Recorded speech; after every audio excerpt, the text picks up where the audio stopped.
It's the Up and Adams Show in New York City. I'm your host, Kay Adams. We've got some great guests. One of them is Kevin Durant. Great game for him last night, but they did lose. We're going to get into the NFL playoff picture. We're going to get into his Manders. We're going to get into why he wore a cute little Christmas hat in his rookie card. I'm very excited. And what a game last night, guys. The Chargers pull off the comeback. They get one step closer to a wild card spot. The Broncos need a win to make a playoff situation happen for them. Major ripple effect. So we'll do the ins, the outs, the what have yous. Hamilton not in studio because he still has the bubonic plague, but I'm here with you. And if you're a fan, by the way, of the Dolphins, the Colts, or the Bengals, stay tuned. I'm going to break down how you can get in the dance.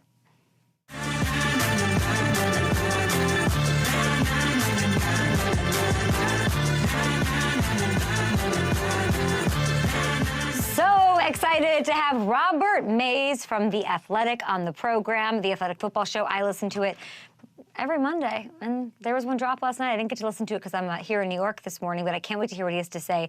We've got action last night. We've got action tomorrow, Texans, Chiefs, and then we have Ravens, Steelers. I'll be at Arrowhead. That's what I call it tomorrow. Excited about that. But what a rally from the Chargers last night, people. Just when we thought it was looking like it's going to spiral after getting 40 hung on them Sunday in against Tampa. They gave up 21 in the first half to the Broncos last night. No answer for Denver's run game, and it looked like the Chargers were on their way to their fourth loss in 5 games. I said, oh no, is chargering? I might have to call up Merriam-Webster and put it back in the 2025 edition of the dictionary, but then Dicker the kicker. Ladies love him. Cameron Dicker hits the 57-yard free kick to end the half. This is the longest in NFL history, and the first successful free kick of any kind, by the way, since way back in 1976. LA goes on to score 24 straight points. What happened to the defense in the second half? Where did they go? Where was the quicksand that they evaporated into? Unbelievable. This stuff, by the way, not even just the not losing, but the winning and the winning like that, that's not stuff that usually happens and maybe shouldn't happen for the Chargers, at least in recent memory. But guess what? It's all happening, and it's all because of Harbaugh. I'm going to give Justin Herbert his love, his whatever. Phenomenal arm, got the legs, bum ankle. One of the toughest players we know, playing through injuries all the time. By the way, I don't want to hear another word about him not knowing how to win these clutch fourth quarter situations. He had 2 to complete the comeback. This go-ahead that you're seeing to his left under pressure. Closer. This is Mariano Rivera last night against one of the best defenses in the league. He had an answer for every setback, every challenge. He was awesome to watch. Chargers move up to the 6th seed. They have a 97% chance of getting in now, but here's where things get interesting. The Broncos play the Bengals next week. Okay. Chiefs in Week 18. Tough ones. If Denver loses both, the Colts, the Bengals, and Dolphins are very much alive. Picture Sean Payton, a maniac, and you are the Frankenstein, and you are saying, you're alive! You're still in this. You can. And if that scenario, by the way, unfolds, the Colts get in over the Broncos if they beat the Titans, Giants, and Jags over the final 3. For the Dolphins to get in, they need to win out and have the Colts drop one of those last games. The Bengals, they need to win out and have both the Dolphins and Colts drop at least one game. So a lot of ifs, a lot of what have yous, a lot of in and outs, but that makes things very interesting. That makes me want to watch these games a little bit more with these wild finishes. Surely that's how the season will end as well. We got lots to get to. I'm going to bring in Mr. Matthew Hamilton here after we look at the slate together. It kicks off Texans Chiefs. I'd love to see that tomorrow. I'll be there. Pre-game, roaming around. Andy Reid said he's playing. I told Nate Burleson that this morning. He's playing, baby! They got to lock up that 1 seed. KC, a 3.5-point favorite at home. Steelers, Ravens after that. Baltimore, 6.5-point faves there, even though the Steelers have won 8 of the last 9 in this rivalry. Is TJ playing in this one, for sure? He is playing with that ankle injury, but George Pickens will not be. That hamstring is going to keep him out for a 3rd straight game. Woof. Biggest game on Sunday as far as the playoff picture is concerned. It's got to be Vikings-Seahawks. Minnesota 3-point favorites. They're trying to snatch the NFC North and the 1 seed away from Detroit. Seattle needs a win badly if they want to take that NFC West lead back from the Rams, who I got to say, they are absolutely red hot. Before we go to K-Makers, Hamilton, did I get the playoff picture correctly? You heavy lifted that big time for me. And maybe just tell me what's most interesting to you after what happened last night as far as the playoff picture. Yeah, you nailed it. I guess the interesting part is the Colts just losing to the Broncos in kind of horrific fashion probably have the best chance of any of those teams on the outside getting in, because they play three teams that they're going to be heavily favored against: the Titans, Jags, and Giants, three of the worst teams in the league. So you got to think they have a great shot to win those last three games. And for the Broncos now, the Bengals game is going to be tough. And then the Chiefs in week 18, if the Chiefs don't have that one seed locked up yet, you know you're getting their best punch. The best case scenario for the Broncos now is that the Chiefs lock up that one seed ahead of time, sit Mahomes, sit all their key players, and give them a shot to win that week 18 game and get in. Say, and I'm not saying that I am, say I'm a bit of an agent of chaos. Say I like to mix No one's saying I like it to be, I'm very organized. I want good. What am I rooting? What am I rooting for ultimate mayhem? You want the Bengals to win this weekend. You want all three of those teams, Dolphins, Bengals, Colts, to win this weekend. And you want the Bengals to beat the Broncos next week. Then things get thrown. Week 18 becomes insane if that happens. Okay, you can have your Steve Kornacki NBC. We've got Matthew Hamilton here who knows everything about the playoff picture, and I don't know that Kornacki could have handled a chaos question. I don't think he could. Also, before we get to K-Makers, and we got him here, we've got Kevin Durant on the show, we've got Robert Mays on the show. You sound kind of well. I'm getting there. You sound quite well. I'm almost back. Oh, well enough to come meet you in New York, you're saying? Yeah. You sound quite healthy, I might say. I'm so happy to hear that. K-Makers! You bailed on me last Friday.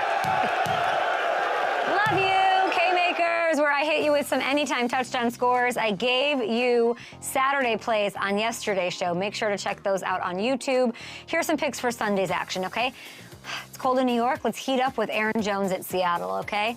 He has scored in 4 straight games now. I love those odds. Are we going to hear a skull chant? 12s? Are you listening? Are you going to make it happen? Look at the odds here. They're minus 110 up against a Seahawks defense. They have had trouble stopping the run. I love this one. Next, give me Puka.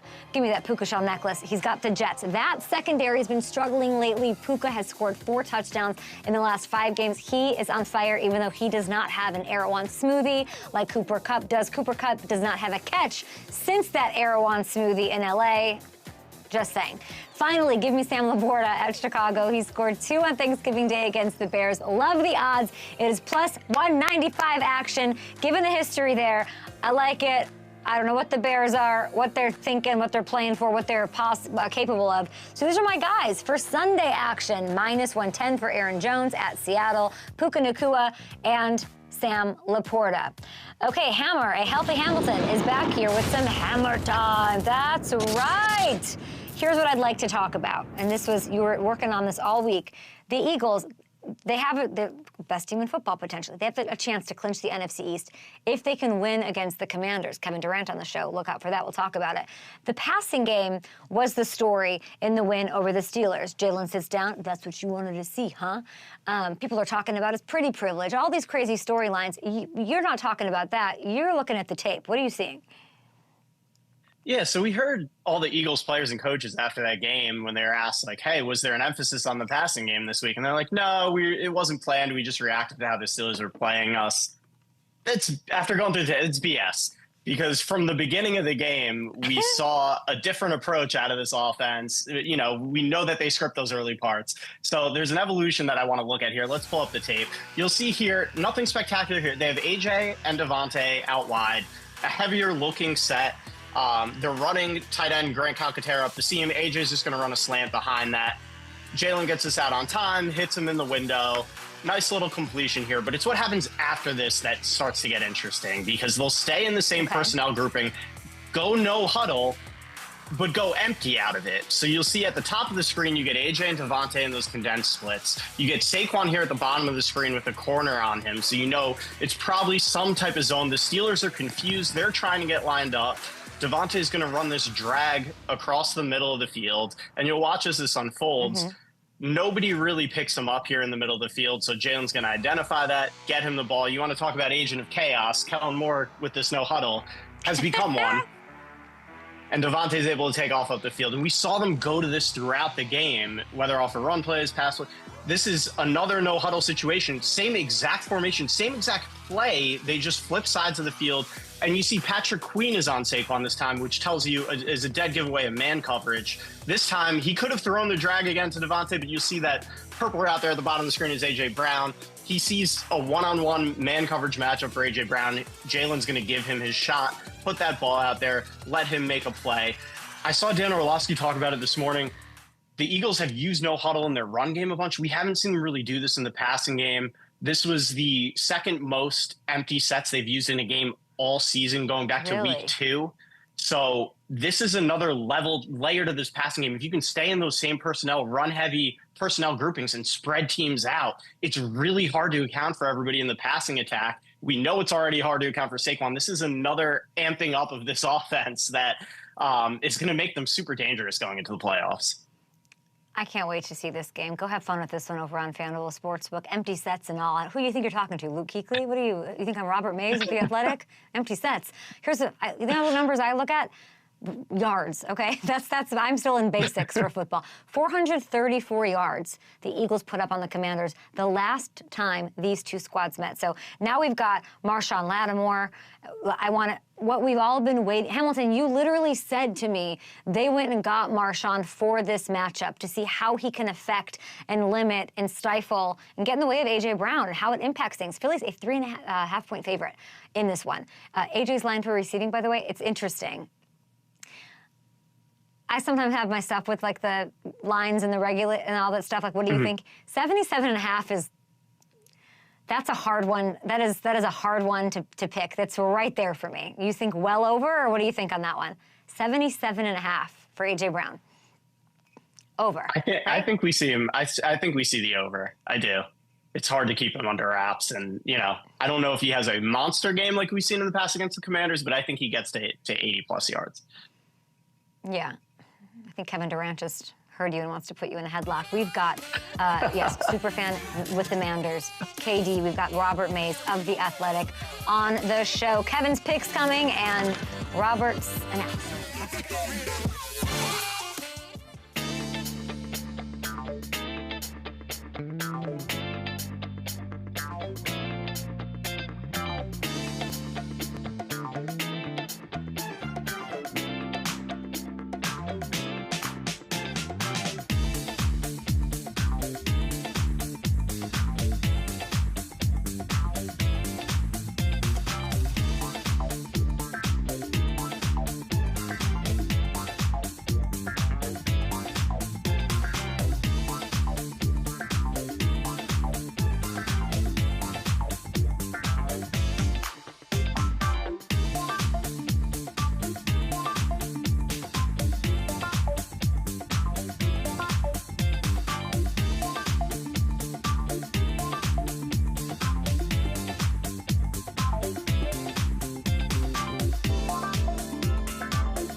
Back on Up and Adams, here's some DF. Yes, did you lose your fantasy playoffs? Here you go, some options for you. DFS plays over on FanDuel. I'm going to go with Arizona Cardinals stack in this one. No one's allowed more points to the tight end spot than the Panthers.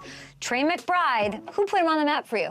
We did. He's averaging 10 catches, not really, per game over the last month. We are big fans here on the show, but this sounds like the recipe for a big day ahead of Christmas action. While paying a little more for the other two, I like the value of Bucs receiver Jalen McMillan, as you're seeing here. Yeah, there he is, against the Cowboys. He's a rookie, but he's kind of emerged as the number 2 option to Mike Evans, which they need. Got 3 touchdowns over the last 3 games, so I like that at 5,800 on FanDuel. And then Kyler Murray, loving that as well as part of that stack with Trey McBride. So there you have it, some DFS options on FanDuel. Let's welcome in the host of the Athletic Football Show, Robert Mays. How you doing? How you feeling? There's a lot of football going on. We've got Saturday action. Like, how are we pacing ourselves? It's going to be tough. My wife texted me yesterday when she realized how many days in a row there'd be football. She's like, I guess I'll never see you again. I was like, yeah, that's how the next week or so is going to go. We've reached that point in the calendar, which is okay. It's important to lean into it around the holidays, I think. It certainly is. What else would you be doing on Christmas but watching 2 games on Netflix with really meaningful playoff implications? But let's start with last night. Huge game, comeback. These things used to not happen. We've talked about charging and the like. They scored 21 unanswered points, a big bounce back from last week that they needed. What sort of stood out to you in TNF? I think 2 things. Just the performance overall from Justin Herbert. The fact that he's doing that on a gimpy ankle. He played almost a perfect game. He throws an interception in the first half, but his other 3 incompletions, like by the time the third quarter was over, he had 1 miscommunication. He had 1 whole shot he tried to take on 3rd down. Other than that, he played almost a perfect game against one of the best defenses in the NFL. I know they're missing 1 starting corner, but this is still a group that has tormented most of the offenses they've played against. And on the other side of the ball, I was incredibly impressed with some of the tweaks we saw from Jesse Minter and that defensive staff in the second half against Denver after really getting run over, especially in the first quarter and for most of the first half of that game. What do you think Jim Harbaugh and Larry David talked about? I hope it was kickers, because that would be incredibly ironic. Larry David has that anti-kicker agenda, and then we see the first free kick made in like 50 years. I think that would be that would be a Curb Your Enthusiasm type outcome, where we have Larry David talking about how kickers are useless, and then we have the best kicker moment of the season. Rob, it is so early for you to come up with that answer like that. It was very impressive, I must say. 10 out of 10. So the Chargers, they win. They pull it off, free kick and all. So now what that does is, if you're a Colts fan, a Dolphins fan, a Bengals fan, even if you don't want to be alive because you want to be put out of your misery, you're alive, people. Get with it. If the Broncos lose these final 2 games, and they're tough ones, they got the Bengals, they got the Chiefs, the door's kind of open here. If we look at the remaining schedules for Indy, Miami, and Cincy, I think we have them. Who, in your opinion, has the best shot of making the playoffs of those 3? You probably have to say the Colts just based on the schedule, but I still have a candle lit for the Bengals. If the Chiefs can somehow win this game, or if the Chiefs can somehow lose this game against the Texans, and it makes Week 18 necessary for Kansas City, then you can see the path for this Bengals team. And maybe it's just because of the level that Joe Burrow has played at this year. I refuse to ignore them, even if their path is a little bit tougher than those other 2 teams. I'm loving everybody wins. Meaningful football in the last week of the season. I'm all for it. Let's keep it going. It'd be great to see. Interesting with those schedules. You're speaking my language. I also, in fact, have a candle and a little heart for the Bengals as well. I'd love to see that. Nobody would want to face them, defense and all. Nobody would want the Bengals in the dance. I'd like to see it. Saturday action, okay? I'm actually headed to Kansas City. What do I need to know about Texans at Chiefs? Mahomes is starting. He's got the ankle injury that's sort of part of who he is, I think, at this point. Coming off the field, going back on it, dealing with that, dealing through it, being really strong and Mahomesy about it. Joe Thuney's at left tackle. Okay, the 4th LT, I think, of the year, right? They're going through line left tackles like crazy. God, it's crazy. Will Anderson, Danielle Hunter. Like, I could not dream of a worse situation. How's that going to go? This entire stretch for the Chiefs is absolutely horrendous. They played the Browns last week, who have the #1 pressure rate in the league. They get the Texans this week, who have the 2nd highest pressure rate in the league. And then their final 2 games this year, they get the Steelers, who are at like 7th, and then they have to play against the Broncos in Week 18. So you get 4 of the best 6 pass rushes in football over the final month when you're cycling between left tackles and moving your guard to left tackle. I think Mahomes has taken more hits in the previous 3 weeks than in any 3-game stretch in his entire career. So, yeah, I'm a little bit worried. I'm a little bit worried about the Chiefs, and I'm a little bit worried about his well-being right now. Wow, are you really? Are you gonna caught saying you're worried, or what are we saying here? Don't get caught on tape saying you're like, it's not their year. Let me be clear about everything this. You're saying. I feel like is going to be played into the montage of like all the adversity they had to face for their three-peat. Doesn't feel that way to you this year? I'm worried about his well-being. I'm not worried about their long-term prospects because this is one of those teams where you can't really talk about them the same way that you talk about everybody else for the reason that you just said. So I'm tepidly concerned about what they can do this season given their shortcomings and given some of the issues that we've seen. But I'm always open to the idea that something can change for them in the postseason and they can make all of us look very stupid. Do you see how I help myself there? Tepidly concerned? Yes. I'm not going to fully t-shirt. say that I don't believe them. Don't believe in them because That's it's a come back to bite me way too many right times. I do it like nobody else. I'm tepidly concerned. Can you explain the Texans to me? I really can't. Let's just go offense. I got nothing for you. I have no answers. What's going on? I was interested in what they looked like coming out of the bye because their offense just looked like it was a little bit lost. And so they come out of the bye. They have a couple tweaks along the offensive line. They move Titus Howard, their right tackle, to left guard. They slide Blake Fisher, who's a rookie, in at right tackle. I think, okay, maybe this helps them out a little bit. And it really didn't. I feel like their pass protection has just been a mess and a little bit confused all year. And I really do think that has affected what we've seen from C.J. Stroud. He was playing with such authority in the pocket as a rookie, even behind an offensive line that was banged up for most of the season. And if you watch him now, I think that the pass protection issues have really crept into the way that he's played. And when you combine that with the run game that's not very efficient, they're just grasping for answers right now. They feel like an offense that's struggling to find anything they can rely on, and that's just a really tough place to be this deep into the season. Do the Chiefs win this game? 3.5 I think they might. I think they might. This game in general is just so much uglier than I expected it to be coming into the season. Listen, I think they might. Here's what I'll say about this game. It is going to be so much uglier than any of us could have anticipated coming into the year. We just assumed that this would be two of the best offenses in football based on what Houston did last year, the moves that the Chiefs made in the offseason. The fact that now the winner in this game might be the first to 19 points, that's just not something I expected. And the Chiefs can win those sorts of games right now. So even if they're struggling, even Mahomes is banged up, even if they're worried about the pass protection, I still think I can rely on this offense more than I can rely on the Texans offense right now. Let's look to the other matchup on Saturday. Steelers-Ravens. Lamar 1-4 against Pittsburgh as a starter. It's sort of his kryptonite, even though it's supposed to be the storied rivalry. The loss earlier this season sort of hit him hard in the MVP race. He's still got a chance, in my opinion. He goes out there, beats the Steelers, puts on a show like he did last week, and then he does it again on Christmas a couple of days later with the world watching. What do you need to see that's elevated or different, a tweak on the offense with the Ravens on Saturday? I thought the Steelers did such a great job in the first matchup of squeezing the areas of the field that the Ravens like to attack. They did a great job of getting depth and not letting them hit some of those intermediate over-the-middle throws that Lamar has been so dangerous on this year.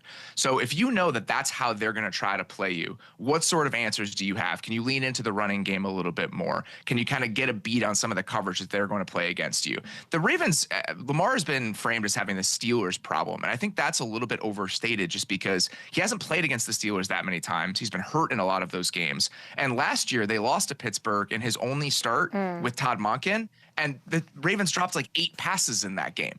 So I think it's a little bit overstated and maybe a little bit blown out of proportion, but we're going to keep having this conversation about his struggles against Pittsburgh until he shows us something different. And I hope this week that happens just for the sake of the narrative around this. I want to see him run. Like, that's totally fair. If I look just if we're talking about the Steelers, like I'm looking at just the stats from the first round. 13 carries, 65 for Henry. Why? 3 runs for Lamar. Why? Let's run a little more. I'd love to see that. the design runs for Lamar in that game were actually really effective. So I think leaning into the design runs is a good thing to do. The Steelers have been the best team in the NFL this year at limiting quarterback scrambles. Even like 2 weeks ago, they had given up 10 quarterback scrambles on the season. They just do a great job of containing guys in the pocket. And you saw them limit Jaden Daniels in that way. You saw them limit Lamar that way. But design runs for Lamar, I actually do think that's something they could tap into a little bit more. You're not wrong. I don't remember those runs as well as you do, but 3 for 46. So they need to. They were huge gashes. They need to do that. They need to do that. For Pittsburgh, Watt is playing. Pickens, though, out again. Pickens, I got Super Bowl champions come on my show saying he's the 3rd best receiver in the National Football League. They clearly need him. Mina made the point to me, like they can't get it going without him. We saw that last week. What can they do?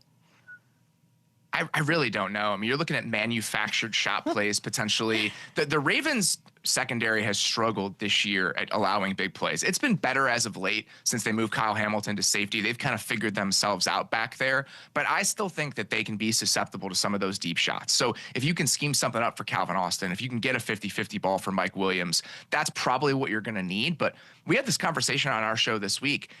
George Pickens might be the most unlikely irreplaceable player in the NFL, considering how we talked about him coming into the year. That offense cannot sustain anything without him, which is kind of a wild place to have landed, but here we are.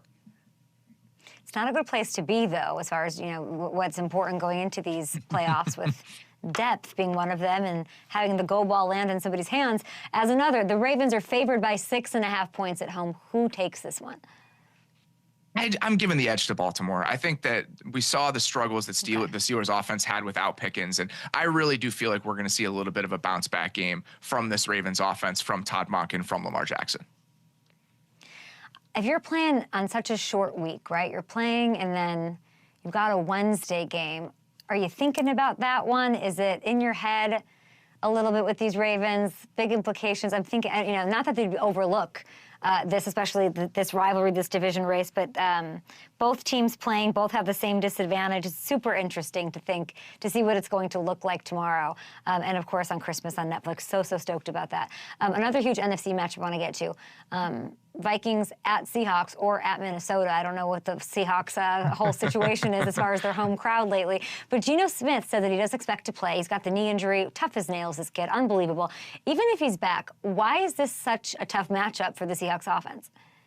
The Seahawks offensive line has been one of the worst pass protecting groups in football this year. They've struggled. They've cycled between so many different offensive line combinations and players at right guard, at right tackle. We know what this Minnesota pass rush and this Minnesota defense can do to teams that are unsettled up front. And that's why I think it's so important that Geno is playing in this game. I think we've understated and underrated his ability to mitigate poor pass protection the last couple of years. His pocket movement, his feel back there, he's really allowed the Seahawks to function in a way most quarterbacks wouldn't, given that offensive line. So I'm very happy that we're going to see Geno Smith behind that offensive line against Minnesota and not Sam Howell, because I think we're going to get some watchable offense because of it. It's true. He does so much. I think he masks a lot. He makes things happen, and he's so. I interviewed him this year, and he accepted the compliment. He wouldn't accept anything, but I said, my favorite thing about you is how tough you are. You handle pressure so well. It's almost like you want it. And he really liked that compliment, because I think it's something he really prides himself on. And it's always stood out to me. So, yeah, definitely underestimated. Glad that you're giving him some love. Let's get to the Lions here. They won't have David Montgomery. I talked to Jahmyr Gibbs this week. Dan Campbell said that Gibbs is their lead horse moving forward. I had Kuechly, first ballot Hall of Famer future guy, say they're harder to defend as a 1-2 punch than Saquon is, having to prepare for both. So what does this look like? How big of a hit is this offense getting without Sonic and Knuckles? David Montgomery is just such a consistent engine of this offense. The fact that you can give him 15, 18 carries a game and you know those are going to be efficient plays, it just provides such a different feel for a defense and how you're going to prepare than just having to worry about Jahmyr Gibbs. He's a dynamic player, obviously, and I do think he's a better between the tackles runner than he's probably given credit for, but stylistically, they just become a different offense, and that's the story of this Lions team. Every time you've wanted to get really excited about their chances, you pull away another piece that really makes them who they are. And I've gotten to a point now where I'm worried about their ability to overcome everything that's come their way. It's true. At some point, I mean, they can be tough and have the mentality, but you can't take that many hits. You're a fellow Chicagoan. Enjoy what Davante Adams told me earlier about facing the Bears and his preparation for matchups with them. Just take a look at this. Back in the day, being a Packer playing the Bears, we didn't go into that game ever like worrying about like, are we gonna win the game? Like we were thinking about how crazy we were gonna go in the game. Like, can I set a record? Can I score twice? Like it was like that type of feel. What do you got? What do you think? I'm not surprised. I mean, that sounds feel? exactly right. Think about how many ugly Sunday night games we've forgotten from like 2018, 2019, where they're putting up 40. I mean, there's so many examples of that. And it hurts me. It's particularly deep because Davante is one of my favorite people to talk about football with ever. He's brilliant, the way that he sees the game. And the fact that that's how he looks at the team that I've rooted for 35 years. Yeah, it's like an arrow to the heart, but it's not necessarily surprising. He spoke very highly of those Packers to me. What would that, can you imagine? Can you freaking imagine? I'm curious to see what happens with him next year because obviously the Jets are financially incentivized to move on. They can, and there's a potential he just becomes a free agent. And I still think he's got enough gas left in the tank where if he lands with the right team, we've got one final act for Davante here. Easy on the gas in the tank. He's in his prime. Did you see him last week? He's touchdown 100, 102. He's fighting with Mike Evans. He's got a lot to give on whatever team he ends up with. I just felt a little something. I mean, I had an inkling. I don't know. I felt a little something. I'm manifesting it. Not for our Bears, of course. That would suck for you and me. But what doesn't suck is the Athletic Football Show. You need to watch, listen to it. It's everywhere. YouTube, wherever you hear podcasts. Robert Mays, you are brilliant. Thanks for making me smarter and not making me listen to empty sets like Hamilton. I really appreciate that. I'll talk to you soon. See ya.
You're telling me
You're telling me that this sweetheart, Yeah, that's a nasty pick. this is the Grinch. This That's is someone who's, you're wearing a Santa hat in this rookie card. What is the story?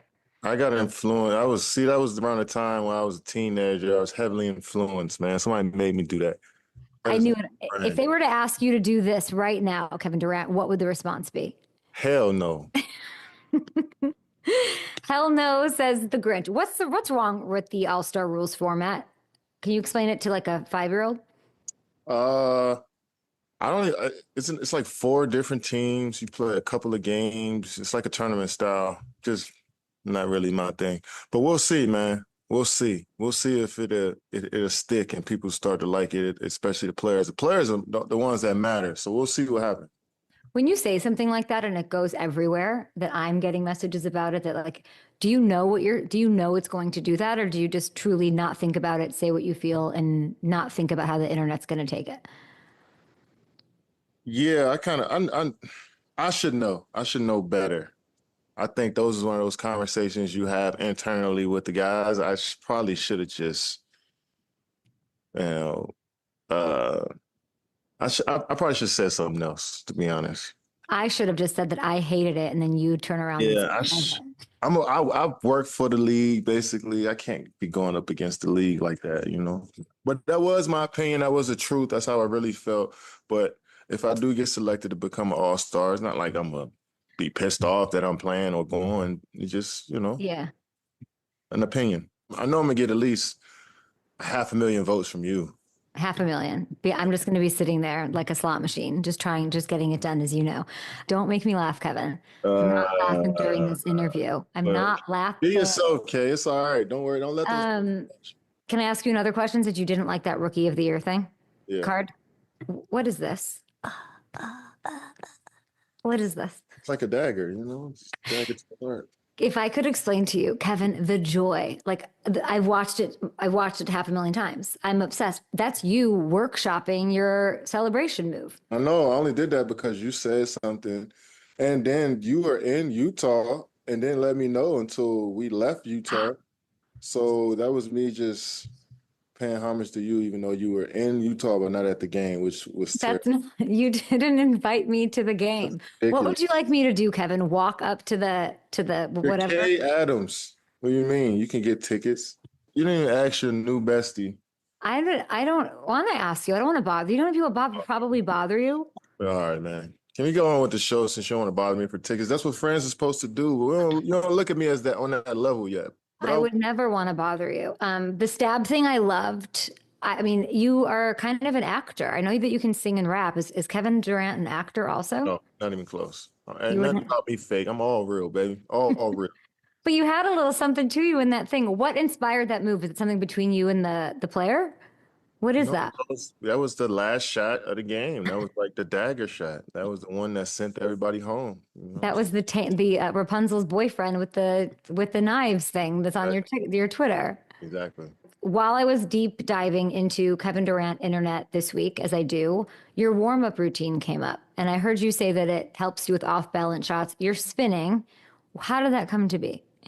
I worked with a few guys about 10 years ago who used to work with Dirk Nowitzki. And Dirk used to do all of this unorthodox training, balance work, pirouettes type of deal. So I just took it from Dirk. I always liked how he shot the ball, and I wanted to shoot as efficient as him. And they said it helped him. And so I tried it out, and it was a big help to me, too. Do you ever do anything, knowing how powerful you are, something ridiculous, just to see people copy it? No, no, that's not my thought process. You're so lucky that I'm not 7 feet tall, wink. I would do that all day long. I'd be like, this really helps me with something. And then I would just watch like every young gun do it. Yeah, that's a kinky hobby right there. What does that mean? What does that mean? Anyhow, what does that even mean? I was looking, I saw this very cool thing. Your owner, I've spent all this time talking to you about how you hit up Magic Johnson about the Commanders. I've never asked you about ownership of the Suns. Ishbia said that they're doing a $2 value menu for the rest of your home games. What do you think about that? And come on down to Suns games, man. The concessions is cheap. Games is good. Can't beat it. But they've sold out the last 135 home games. They're not trying to get people to go there. What is your owner's story? Well, he cares about the family aspect of owning a team, and the fan base, especially here in Phoenix. I know we got fans across the country, some across the world, but the fans here in Phoenix who come to the in-game experience, they matter. They matter a lot. And since he got here, he's done a lot for the fan base as far as, making games easier to access, the concession stands, just everything, man. He done upgraded a lot. New practice facilities, bought a G League team here, man. He's doing a lot for the city of Phoenix, and that's just another thing. Are you too close? Is it, open door policy? You text? Like, what's the relationship? He has an open door, man. Like I said, it's a family. He treats it as such, and he want to make sure everybody is set up and enjoying themselves. So he's a great dude, man. Great owner to play for. You did a thing on Boardroom. It was a cover story that you did not want to talk to me about, but it was awesome. I loved it with you and Travis Scott and Jaden Daniels. And by the way, you did such a good job with Jaden Daniels on these questions that you're coming for my job anyway. I am coming for your job. You had one great question to him that I really liked about mentally resetting after a tough time, a tough play, a series. So I'm going to ask you the same question. How do you mentally reset? It's just that simple, just moving on to the next play and forgetting about what just happened. You do that on good and bad plays, and try to just have that next play mentality regardless, because it's about the end of the game. It's about finishing the game. So these little plays matter, but you want to have a collective of great plays together, so you try to focus on the whole game, not one. You act like that's easy to do. That's not easy for anybody to do. When you think about it, it is. It's just simply just moving on, not dwelling too deep into the last play. You do it all the time, especially when you have a good play. You try to move on from that. So you do the same thing when it's a bad play. Do things ever stick with you, like a loss against a team, or when you're does the past ever, Christmas ghosts ever come back to haunt Kevin Durant? Not really. See, I gave myself a rule to get rid of it by the time the morning comes. So, good win or a bad loss, you just dissect it throughout that whole night, and by next morning, you just let it go. That's good advice. Jaden has a big matchup this week. Eagles week. The first time didn't go great on Thursday Night Football. As we all know, they lost. Terry only had a catch for 10 yards in that game. Saquon crushed it, 2 touchdowns. I don't have to tell you that. Do you feel like this could be different? I feel like it could be different. I feel like it's a divisional game, man. It's a rivalry game, So if we want to be the team we want to be going forward, we're going to have to show that we could beat teams like the Eagles. And they playing the best football in the league, looking like the best team, looking like Super Bowl. They could be Super Bowl champions this year. So I like who we are, though. This is a part of the season where this game matters. Last year, around this time, our games did matter. So, we'll see what happens. The team that you want them to be is into the playoff. Super Bowl champion. Oh my God. I want them to be. Let's go. So however long it takes for us to get there, these little games, it's good lessons for us right now. So, but I like us in this. I like us this week. Is there gift giving in the NBA like there is in the NFL? Like Patrick Mahomes getting golf carts for his O-line. Does that exist? What? Nah, not like that. Not like that. That relationship with the O-line and the quarterback is a little different. Yeah.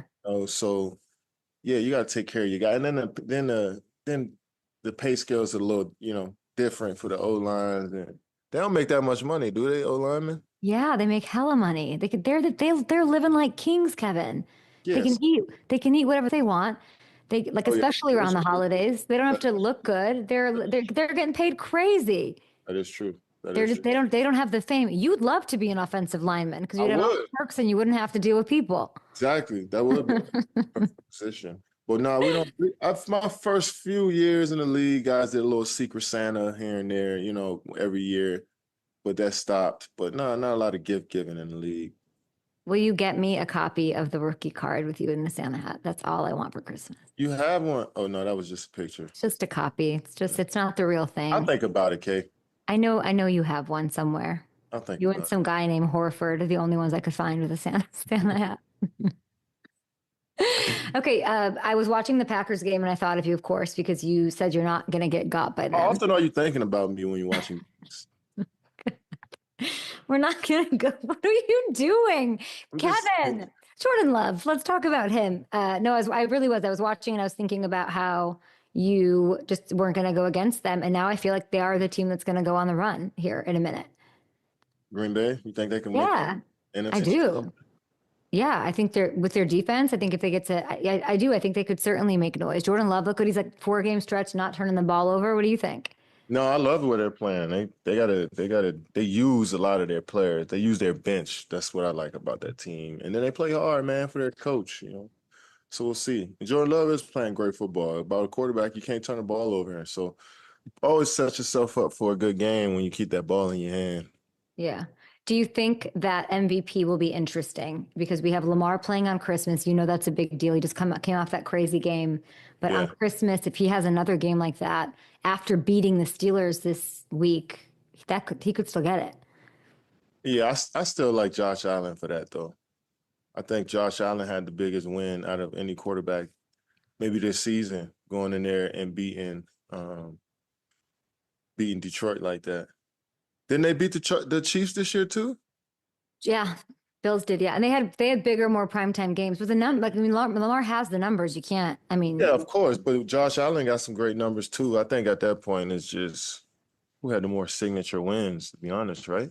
I guess. But if he has one against this, I'm telling you, against the Steelers, and then he does it on Christmas Day against the Texans with Beyonce at halftime. I mean, what are you going to do? Yeah, I still like Josh Allen for that. Lamar got what, 2 MVPs? 2. He would have 3. That's crazy. That's insane. I think he'll definitely get another MVP, but I think this year, I think with trading Stephon Diggs and just nobody expecting him to do, to be that team again this year, for him to come out and play this way, I think Josh definitely deserves it. Do you feel like the Lions are over? Like they're No, hell. Oh, really? Not. No, I think they're a dangerous team. People want to think that, Kevin. They want to think they're injured, they're out, they don't have the momentum that other teams get. Montgomery is out, which is tough. I love Jahmyr Gibbs though. Well, Montgomery was on your fantasy team, that I know. It sucks, but I lost in the playoffs anyway, so the season's over. But I think that Gibbs will step up for him and go to another level this playoff run. Is there like a sneaky team the Broncos have to win one more to get in? The Rams and Bucks are so good. We're the sneaky team. What do you mean? We're the sneaky team. Commanders are the sneaky team that might sneak to the Super Bowl with a rookie quarterback. That would be insane. Now he's a rookie quarterback. Week 3, he was the MVP. Okay. Kevin, now I know why you're in a cranky ass mood, because you lost your fantasy league. Yes, you're just always after me. You're always mad at me. Wow. You expect me to show up to games and just knock on the door and scream, Kevin? Are you in here? I was upset you were in Utah and didn't come to my game, but it's all good. Next time. You didn't invite me. Invite me to any game. I said last week, maybe I might have reiterated last week that you're invited to any game. I'm going to remember that. Any game. In every game until I retire. Okay. NBA championship. Any game. Any game until you retire? When are you retiring? I don't know. Just try me. Stop it. Try me. I am 36 though, okay? Come on now. We're not retiring anytime soon. I'm going to play forever? You got to do. I do.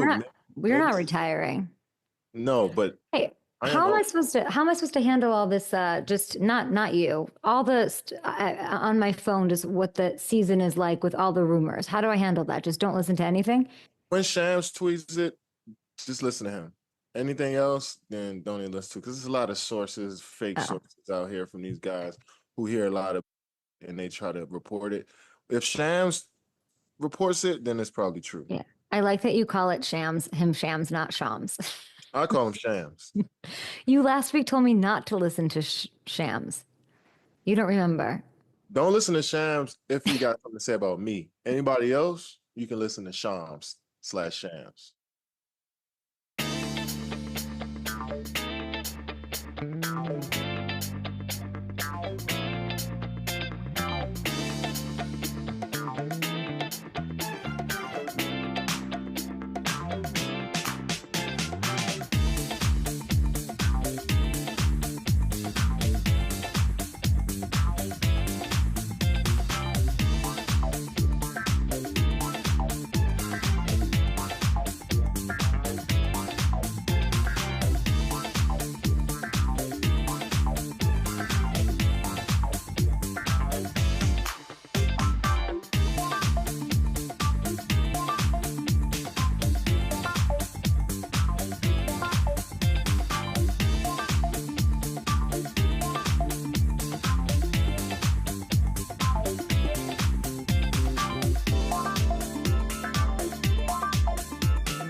finished. Week 16. Let's make your picks, starting with Saturday games. You better be watching these. It's Chiefs at Texans. You have a game Saturday, Casey. You don't know.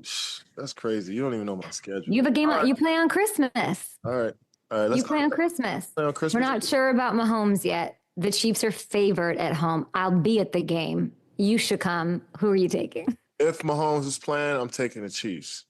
If Wentz is playing, I'm taking the Chiefs. Wow. Steelers at Ravens, battle of the AFC North. Ravens faves. Good game. Good game. I'm going to step out on a limb and say the Steelers sweep the season series. Are we nervous about them after last week, or the Eagles just that good? Eagles just that good. And I hate to say that about them.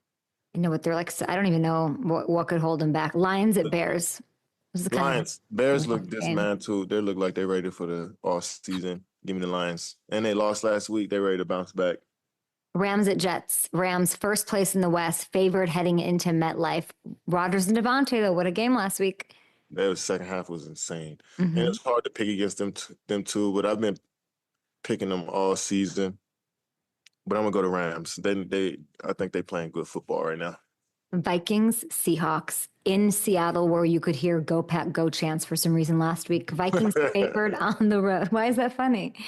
It's always funny when you hear that in opposing stadiums. That's crazy. Let the stadiums out. It's funny. Give me Jay Jettas and the Vikings. Okay, love to hear that. How about Bucks at Cowboys? Tampa's won 4 straight. Not picking the Cowboys. Give me the Bucks. You picked the Cowboys last week. Yeah, but not this week. Okay, so I just keep trying to figure it out. And they put this in the Manders. Yeah. Come on, man. We're gonna go up to Philly and do our thing. Oh no, we at home. We at home this week, right? Yes. Yeah, the Eagles at home. Philly gonna come down there and land over Maryland and get that foot. So give me the Commanders. Time for some speed hunches. Hamilton, what did he say? That Philly's going to come down and get that foot? Get that foot. Yep. Love him. Love All that. right. Don't know. Okay, what do we got? All right, we're going to start with Ravens Steelers. Lamar Jackson's line for combined passing and rushing yards is 277.5. He only had 253 in the first matchup. What's your hunch? Does he get there tomorrow? I'm smashing the over here. TJ Watt going to be out there, even though he's got the ankle injury. I think we're going to see Lamar do his thing either way. This is a huge game. He knows his third MVP is potentially on the line. And on the docket here, we're going to see him step up with the division on the line. Let's go, Lamar. Make it interesting for Christmas Day action on Netflix. All right, let's go to the Sunday slate. Vikings Seahawks. Battle former Jets quarterback. Sam Darnold's line for passing touchdowns is 1.5. What's your hunch? Over or under that? I called Seattle a cute little fan base, and look what happened since. I'm going to go, hit the over. Sam's thrown multiple touchdown passes in 4 of his 5 games. He puts the Seahawks away. Jefferson, Addison, just a different animal. All right, last one. We got Bucks Cowboys on Sunday Night Football. Give me your first touchdown score in that one. Oh, man. Give me Mike Evans, please. Final answer, lock it in. Thank you. Baker said yesterday that he's thinking about getting Evans his 1,000 yards more than Mike is. I asked everybody, this means something to the team. They're saying it doesn't. It does. They're going to feed the star receiver early, often. And if you think they're trying to get him touchdowns, okay? He's neck and neck with Devontae Adams trying for this thing. They're moving up on the receiving touchdown list. You know he's getting it. Thanks to everybody, Hamilton. Thanks for carrying me through my life, and everybody up and Adams and FanDuel. There's some really fun stuff over on the Sportsbook. Check it out. We've got, we'll be back Monday to review everything that happens this weekend. Bye.